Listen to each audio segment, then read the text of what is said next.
Hello শিক্ষার্থী বন্ধুরা, তোমাদের চতুর্থ শ্রেণী আমার বাংলা বইয়ের পাঠ ৯ বৃষ্টির সরা এই কবিতাটির প্রশ্ন উত্তরগুলো আমরা এই পর্বে আলোচনা করব। ক, বকের শাড়ি কেন বাঁশবনে লুকিয়েছে? উত্তর, কাশবনে প্রবল বৃষ্টি এসেছে, বৃষ্টিতে ভিজে যাওয়ার থেকে নিজেদের বাঁচতে বকের শাড়ি বাঁশবনে লুকিয়েছে, কারণ বাঁশবনের আড়ালে বৃষ্টি ঠিকমতো পৌঁছাতে পারে না। খ, নদীতে খেয়া নেই কেন? উত্তর, আকাশে মেঘ জমে বৃষ্টি নেমেছে, শুরু হয়েছে মেঘের গর্জন, আর এই অবস্থায় নদীতে খেয়া বা নৌকা চালানো মোটেও নিরাপদ নয়। একথা ভেবেই মাঝিরা খেয়া চালানো বন্ধ রেখেছে, তাই নদীতে খেয়া নেই।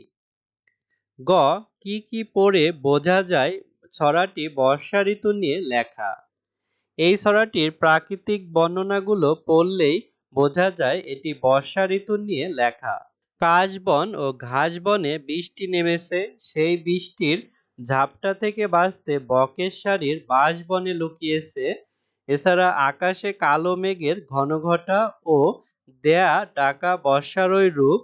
ছড়াটিতে কেয়া ফুল ফোটার কথা বলা হয়েছে, এই ফুল বর্ষাকালেই ফোটে।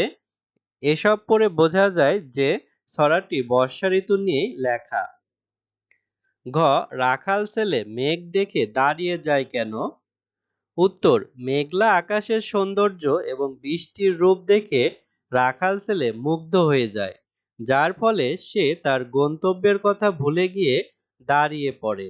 বৃষ্টির শীতল আমেজ আর মেঘ তাকে আকর্ষণ করে, সে যেন বৃষ্টির মায়ায় পথ ভোলা হয়ে যায়। উমো, বৃষ্টির সময়ে কি কি করতে ভালো লাগে?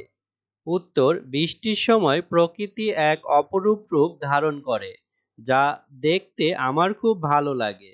বারান্দায় বসে বৃষ্টির ঝমঝম শব্দ শুনতে ভালো লাগে। কাগজের নৌকা বানিয়ে বৃষ্টির পানিতে ভাসাতেও ভালো লাগে।